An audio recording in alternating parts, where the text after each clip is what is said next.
hello friend जय जगन्नाथ मु सुनीता आपको सुनीता ओडिया रेसिपी के बहुत बहुत स्वागत रज मुझे आपण सुजीर गोटे पोड़पिठा रेसिपी नहीं कि आसी आशा कर रेसिपी आपको निश्चिंत पसंद आसो आपड़ चाउल पोड़पिठा बनईथे सुजी बनईथे और बिरी और चाउल पोड़पिठा आप बनईथे आज मोर पोड़पिठा रेसिपी मुझे सुजी बनाऊँच आशा कर रेसिपी आपको निश्चिंत पसंद आसो देखनी मो प्रिपरेसन केमती बनाऊँ सुजी पोड़पिठा देखो मुझे गैस गोटे कड़े गरम कर से कप्रे 3 कप पानी आड कर पानी मोर टे गरम हो गला एबे मुझे हाफ टी स्पून ये लुण को आड कर छेची रखी गोटे अलैच गुजराती की मुझे पकई नौ गोटे स्पून मुझे अदा कोरा को पकई नौ कि तेजपत्र को पकई नौ टी आमर फुटला आमर देखो आमर टे फुटी आसला पानी आम एबे नड़िया कोरा को आड कर नवा मुझे किसी हाफ कप ये नड़िया कोरा नहीं हाफ कप ये नड़िया पाती नहीं नड़िया कोरा और नड़िया पाती आपड़ जिते आम पोड़पिठार देवे ना पोड़पिठाटा से टेस्ट लगे खावाई ये मुझे ड्राई फ्रुट्स आड कर नहीं आपको ड्राई फ्रुट्स पसंद नुह आप स्किप करपारती ड्राई फ्रुट्स पकेले निश्चिंत भल लगे पोड़पिठाटी ये मुझे 200 ग्राम गुड़ को ये आड कर नहीं आप चाहिए चीनी बनई पारे कि पोड़पिठाटा गुड़ बनइले अधिक टेस्ट लगे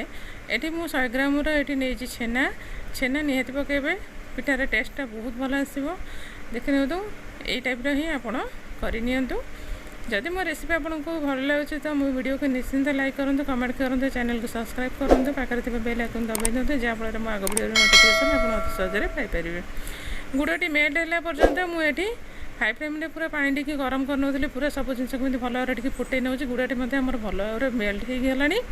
एवं मुझे जो कप पानी नहीं ना से कप्रे मुझे सुजी ये 1.5 कप नौ 3 कप पानी की 1.5 कप सुजी नवा एमती गोटे हाथ में पकई गोटे हाथ में आप भल भाव चली नौ ना सुजीटी आम मुंडा हो देखो 1.5 कप सुजी मुझे आड कर जेहतु मुझे 3 कप पानी आड करी जो कप्रे आप नहीं पानी ना से कप्रे ही सुजी ने जहाँफल कि मेजरमेंटा ठीक आसो आमर ये टाइप ही मुझे गैस को सिम कर सिम करके आमर भल भाव में एमती सुजी की टे आम जंतुणी कर नवा देखो ये प्रोसेस आप जंतुणी कर देखो केते सुंदर बास्ना बद आसूँ जी सुंदर बास्ना आसूँ पोड़पिठाटा होगले खावा को मत बहुत भल लगे टेस्ट मत भल आसो एवं देखी नि मुझे गोटे बड़ कड़ईटे नहीं जाइए कड़ईटा बहुत मोटा टी अच्छी यही टाइप कड़ई आप नहीं दिंतु ना प्रेसर करेंगे आपड़ एमती कदली पत्र दे नियंतु जदि कदली पत्र ना आप टिश्यू पेपर दे पारे टी अधिका बल में पोड़पिठाटी करने कदली पत्र एमती आड कर नौ गोटे स्पून ये घी मुझे आड कर भल भाव में एमती स्प्रेड कर नौ कदली पत्र लगे नौ जहाँफल पिठाटी आमर भल भाव में तलू छाड़ी आसो खावा मत भल लगे एवं मुझे नड़िया पाती किसी सजे नौ देखो यही टाइप ही आप करूँ पिठाटी सुंदर लगे देखो केते सुंदर आमर भाव में पाती गुड़ी को मुझे सजे नेली एमती टाइप ही आप करनी देखो एवं आम तो सुजीर जंतुणटा हो जाता देखो यही टाइप ही आप पत्र धीरे साइज कर जंतुणटा को रखी नियंतु जब ठंडा हेब ना से आप करेंगे टी गरम थी आप जंतुणी एमती पोड़पिठा बसई ने जहाँफल आमर पिठाटा खावा को भल लगे टेस्ट मत लगे सीझीज शीघ्र देखो बहुत पिठाटी टी गरम अच्छी मुझे टी घी मारिक एमती भल भाव में साइज कर नौ टी पातिकी सजे नौ गरम अच्छी आप हाथ जी ततला सही पारे ना सेमती टाइप ही आप पिठाटी आराम से टी करे एवं आमर एमती पत्र टी सजे नौ एमती पत्र कभर देदेले ना पिठा बास्ना बहुत भल आसो शीघ्र आमर सीझीज यही टाइप गोटे पूरा कभर होता घोड़टे एमती घोड़े ने जहाँफल गैसटा आम पदा को आसबनी देखो ये मोर पूरा अध घंटा पर्यंत मुझे बसई नहीं अध घंटा पर एमती चेक कर नौ आग प्रथम आप सिम्रे ही आप